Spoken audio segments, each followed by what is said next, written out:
What's up, Otakuans? Welcome back to another episode of The Manga Corner. We're hopping right back into our Rising of the Shield Hero volume review with a fourth volume in the series. This volume will cover episodes 14 to episodes 21 of the anime. So, leave us a like based off of trust, and if by the end of the video, if you're still satisfied, subscribe and hit the bell for notifications so you can continue to impress all of your otaku buddies with how up to date and in the know you are.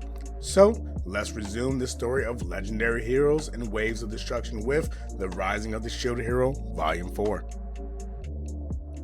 Prologue. The prologue of the novel starts off slightly different than what we see in episode 14 of the anime. We of course receive a quick introduction to our main heroes as well as our off-the-track heroes that are currently in pursuit. Here we find out that Naofumi is currently level 39, Raphtalia 40, and Philo 40, and Melty, their recent stowaway, was at a mere level 19 for now. In the anime, we start off with our undercover heroes being chased by Mine and the soldiers of Metalmark, and they are shooting fire arrows into the woods to smoke the crew out. In the novel, the wannabe heroes are still in pursuit of the gang, but Mine, sends them off so that she can pour some liquid out of a bottle, bragging about burning the whole area down to catch them. She then casts her flame magic to spread this wildfire, to smoke out the real heroes. Melty actually conjures up a small rainstorm to combat the flames while still in hiding. Chapter 1, Demi-Human Adventure Town. After narrowly escaping again, the crew happened upon a new town where Melty was familiar with the family and governor, assuring the crew that this family is not corrupt in the corrupt pop known as Metalmark. Because of how close he has worked with her mother in the past and how his family was also involved in demi-human to human relations in Metalmark, Melty had the utmost confidence. Naofumi still didn't believe that people like that existed in this God forbid country, but he soon found out they no longer existed due to them dying in the first wave. We follow the anime when we find out that Raphtalia's village was actually a part of this territory and was also destroyed during the first wave. It still is incredible how surprised Melty grows when she finds out about the new evils coming from the pits of her kingdom, but none of this surprises Naofumi. After finding out more, he concludes that he may have already pulled around this individual before as acting as the holy saint of a bird god, and it's possible he may have already recognized him as a shield hero. The group tries to decide how they will enter the town before deciding to speak with demi-adventurers that may be heading into the town. They stick to the shadows and then make their way towards the gate. Once making contact with an adventurer, as soon as they saw his face, they screamed and ran, but they did not call the guards. Confused, they then decide to send Raphtalia to talk to them without Naofumi, but when she returns with some interesting news. The demi-humans have seemed to be ordered not to speak to the shield hero, but not by the government or anyone else, but by the shield hero himself.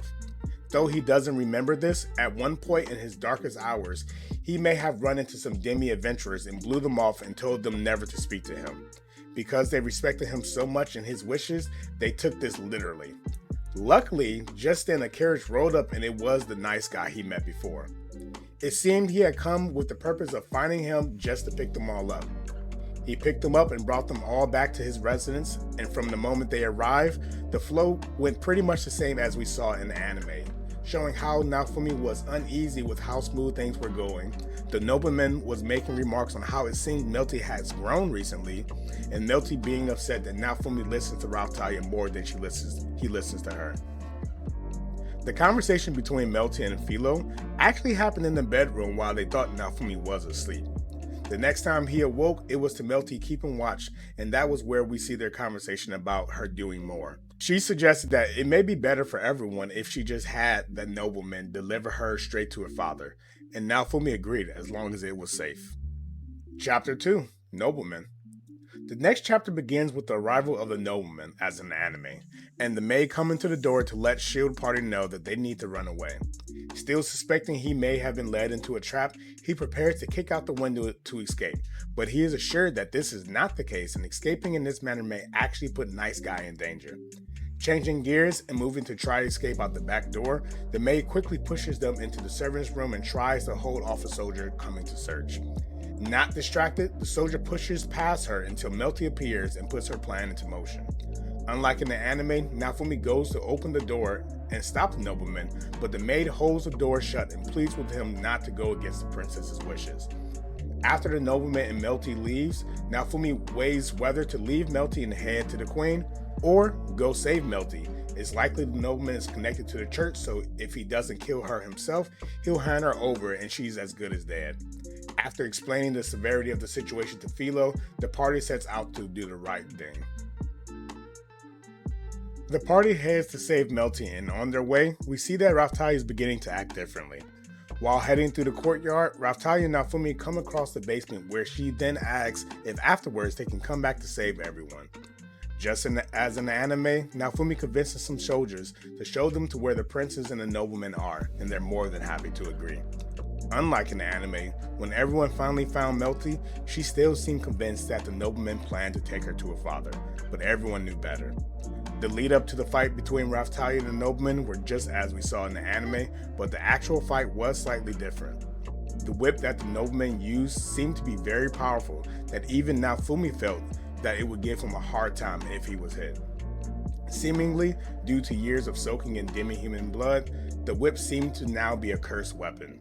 Whenever he swung it, everyone, including Raphtalia, needed to dodge, and the unfortunate soldier that came across the tip was soon coughing up blood with his armor disfigured. The remaining guards that were now attacking the group were also doing their best to avoid the whip, but Raphtalia quickly took them down.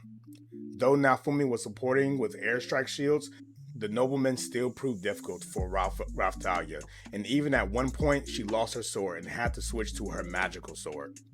Naofumi then instructs Philo and Melty to begin chanting their spells, while he and Raphtalia go on the attack and manage to land blows with both the magic sword as well as one of the guard swords. Still not defeated, Raphtalia makes one last ditch effort and forces the nobleman out of the window behind him, but not before removing her magic sword from his chest. Following the battle, the group enters the basement to save any survivors and immediately finds the skeleton of Raphtalia fan Rafana. She tells Naofumi that her dream was to always marry him, but that dream will never come to pass. They then find Kyo just as in the anime, and the shield hero attempts to heal him with what little healing magic he could. As the group is leaving the mansion, they hear the rumbling of something occurring outside, and our chapter ends the same way episode 15 of the anime ends. Chapter 3, Tyrant Dragon Rex. Yeah, you heard that right. The monster that now stood in front of them was a literal dinosaur. Naofumi really felt like he shouldn't be surprised, being that they fought literal dragons so far. The anime and the novel are in the same regards to the entrance of the dragon all the way until the group is saved by the Philolio Queen. Naofumi decides to use Philo as bait to draw the monster out of town to avoid casualties, and once they were safe enough away from the town, they attempted to fight the Rex, but it seemed they didn't have much of an effect. When things seemed to be dire and the Curse series seemed to be the only way, a herd of Philolios appeared, then a large blue Philolio attached to a beautiful carriage then appeared in the crowd. Once the T-Rex recognized the arrival of the new threat, the new Philolio quickly grew and defeated the creature. Watching the battle unfold, Naofumi relates it much to a video game, even including the combo hits being read right before his eyes. She quickly dispatches the monsters with a haiku. Chapter 4, The Legendary Bird God. The following chapter is very much like we see in episode 16 of the anime after the T-Rex is defeated.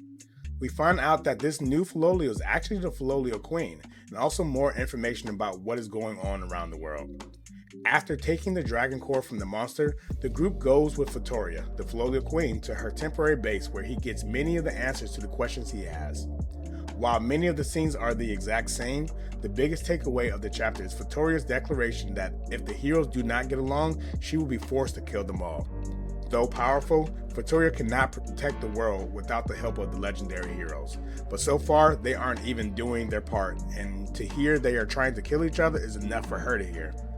To reset everything and get back to the right path, she is willing to kill them all. Naofumi thinks this is absolutely impossible, and the talks end for the night. Chapter 5, Philo vs. Vittoria. We continue to follow along with the anime into episode 17, where the group wakes up the next morning and though everything seems peaceful, they are soon forced into a fighting situation between Philo and Vittoria. Her reasoning is because she feels that in order for the world to be saved, the heroes must work together, but she's willing to show patience if Naofumi's group can prove that they at least can carry their own. They agree and the battle begins. The anime does a great job adapting this full battle, but following the fight we find out that though she meant what she said, she truly meant for it to be a test as well as training for Philo.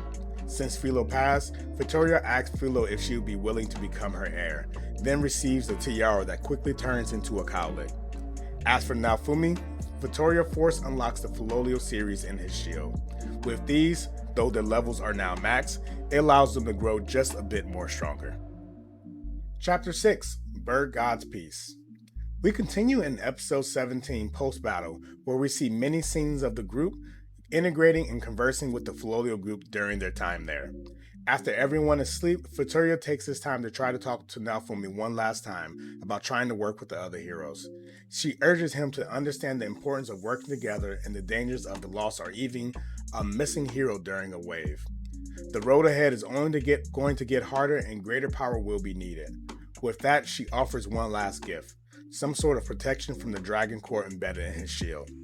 Barbarian armor, +1, protection of the bird god, defense up, impact resistance medium, fire resistance large, wind resistance large, shadow resistance large, HP recovery very small, magic up medium, agility up medium, magic defense, manufacturing, spiritual contamination resistance, automatic recovery. The following moment was a tender one between the two, where Naofumi could feel how alone and sad Vittoria was. He felt that the only reason she had lived for so long was due to the promise that she made to a past hero to protect the world, and she's now bound by duty. His thoughts then lead to Philo and what will happen to her after he's gone. We then continue with the anime where the group parts ways and Naofumi and crew continues on their journey until they soon run into Matsuyasu and gang right outside a town's gates. Just like in the anime, Naofumi finds out about the deaths of the other two heroes and is soon blamed Matsuyasu in mind. After the electrical cage is activated, the true battle begins. Chapter 7, Battle of Shield and Spear. Again, the anime does a pretty great job of adapting the novel during episode 18 of the anime. We see that since the last meeting, the group in the whole has vastly improved in all aspects: magic, combat, combo attacks, and all-around teamwork. Something to note, following the combo attack that Naofumi took from Mine and Matsuyasu, he is actually pretty hurt and in need of some healing magic, so he then uses a shield prison to gain space between him and the enemy. Also, there were multiple times during the fight that Naofumi simply snatched Matsuyasu's attack right out of the air, though to a little pain, with no real effort. Though Naofumi's party seems to have grown significantly more powerful, the battle still turns to a stalemate by the end. The chapter closes out as Naofumi realizes that all the soldiers in the area have seemed to disappear and something weird was about to happen. Just then, they can hear a familiar voice thanking them for their efforts. Chapter 8, Judgment. The following chapter begins where episode 18 ends and ends where episode 19 begins. The group is suddenly hit with a bright light right as Naofumi manages to put all of his defensive back into defending whatever is to come. The anime makes the attack seem to be a lot more powerful, leaving the group seemingly at the bottom of the hole. But in the novel, Naofumi only needs to use his shield prison and his raised shield to protect everyone. Even with the bitch of a princess flexing her privilege, the priest informs the group that their deaths will be better for the country as well as the world. Sacrificing both princesses is such a small price to pay just for that. The priest then takes a glowing sword and unleashes an attack that nearly knocks Naofumi out. He has not yet experienced anything as painful as this until now. He's then informed that the weapon is a replica of the weapon used by the legendary hero. Chapter 9, Replica. We continue to find out more about the replica of the legendary weapons. According to Melty, the weapon should have been destroyed years ago, but apparently it was stolen, apparently by the church. As explained, the weapon is so powerful that using it would cost 1 month of accumulation of one's magic power. We then see that the weapon can change forms as the priest prepares for his next attack. Naofumi instructs Philo to throw him to the priest and put him in a shield prison, but once it's destroyed, he instructs the same for Matsuyasu and has him attack him as they are getting closer to the priest. But the disciples quickly use their magic sanctuary to purify the cursed flames. The battle between the priest and the spear and shield continues to rage on one-sidedly, right as the priest prepares to use a skill that even Naofumi is unsure he'll be able to defend against. Just in time, Ren and Suki, sword and bow, appear to stop the priest's attack before the activation. Though it was shown in the anime, there wasn't an extended moment where the shield refused to work with the other heroes. The four seemed to decide to work together very quickly, but they quickly found a new issue. Though the disciples were completely brainwashed, they were still quite skilled in battle, and if they weren't chanting to raise the magic for the replica, they were prepping for the next judgment or healing everyone against the cursed flames. The battle seemed to rage on with the heroes holding their own until suddenly all of the heroes rushed together underneath Naofumi, including their parties, and Naofumi is again defending against what's to come. Alone, he barely defends against the attack, but soon the other heroes and their parties join in, sending their own skills back against it. In the next second, Naofumi tosses everyone behind him and runs towards the priest and his shield ready right as a new, more powerful attack comes. Though defended, this attack nearly kills him and leaves the area around him burnt. After a quick heal from the other parties, Naofumi is back to 100%, but not for long until the next attack is incoming. When reinforcements from the kingdom arrive, they quickly are killed by the priest and his disciples, and the attacks don't stop coming. The priest then asks the disciples are they ready to use a combo attack with judgment, and Naofumi realizes that he is now out of options. Using the dragon's hatred for Ren and his hatred for Motoyasu in mind, he activates the Wrath Shield. Released emotions have triggered its strength, Curse series, Shield of Rage, abilities up, transforming into Wrath Shield. Wrath Shield 3. Abilities locked, equipment bonus, skill change, chain shield attack, Iron Maiden, blood sacrifice. Equip effect, dark curse burning. Power up, dragon rage, roar. Familial violence, magic sharing rage robe, medium. Chapter 10, Shield of Wrath. The following chapter contains an episode 28 where the anime took the creative liberty of bringing back some flashbacks and emotional moments with Naofumi trying to gain control over his new Shield of Wrath.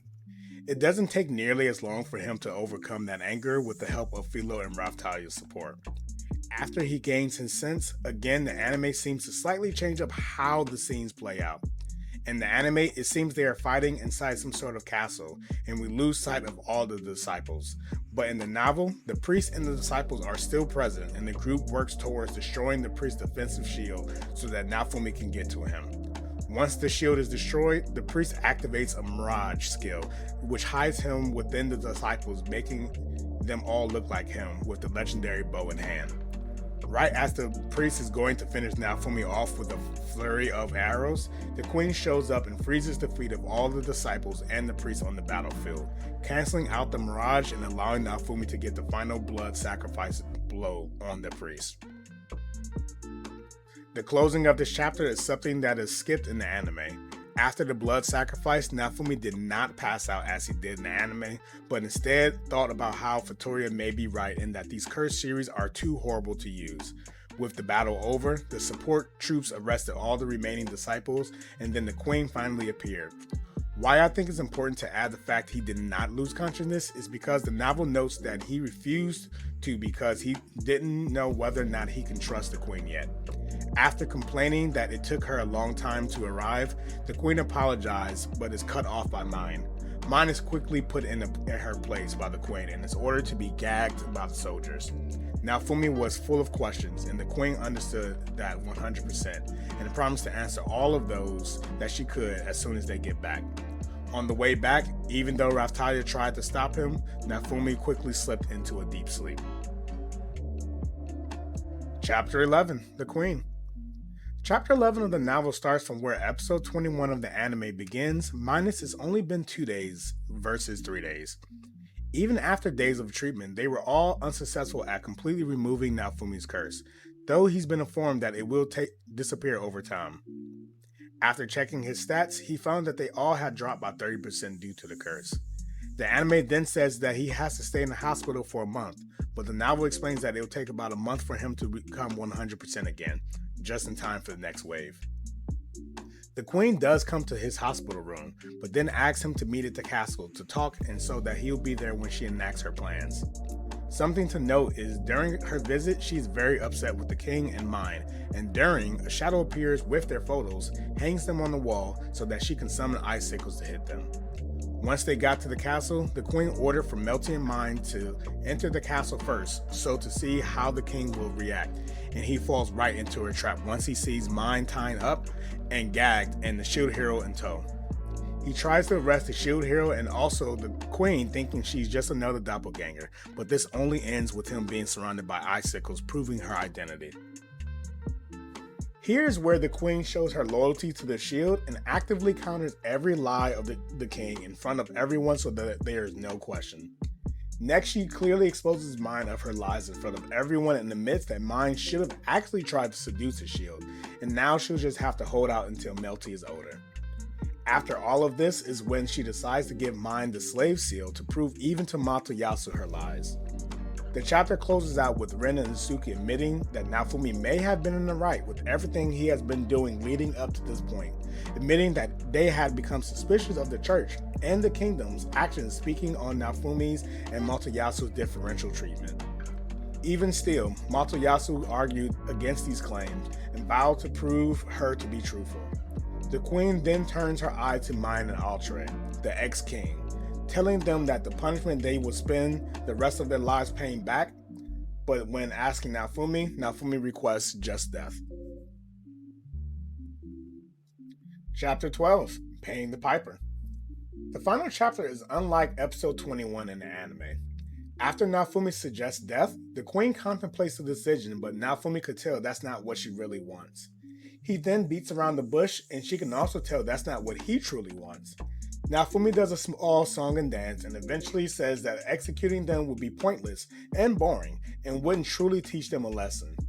That's when we get to Naofumi suggesting that Mine should from now on be known as Bitch, Whore for her adventuring name, and Altre would now be known as Trash. Here we also find out Trash used to be a respectable warrior, but nothing more specific than that. The following scene is the same as we saw closing out between the queen and Naofumi. Naofumi agrees to fight for the country despite what has happened, and will do his best to trust her and the kingdom from now on. Epilogue: Friends Forever. The novel closes out with Naofumi reflecting on the friends and comrades that he's made so far as the group says its goodbyes to Melty, since she will now be leaving the party. He's happy and more hopeful now than he has ever been before. And with that, we will close out Volume 4 of the Rising of the Shield Hero light novel. Though many would say that the first season of the anime is the best of it all, I think now is when the story truly becomes a masterpiece. I honestly think people just want the gloom and hatred in the media, but instead we get to see Naofumi slowly start to climb his way out of the hole of despair and gather the people who love and trust in him to eventually become a hero of legend. Yes, we all love the struggle and the grind, but the product that we receive from all of this pressure will be the most precious gem. I'm looking forward to reviewing Volume 5 of the series. It will close out Season 1 of the anime, and we can start to really dive into what was left out during Season 2. It does seem like Season 2 seems to be the least favorite season out of all of the Rising of the Shield Hero fans, but with maybe a bit more context, it will feel a lot better for us. Until then, Otakuans, we love you, stay safe, peace.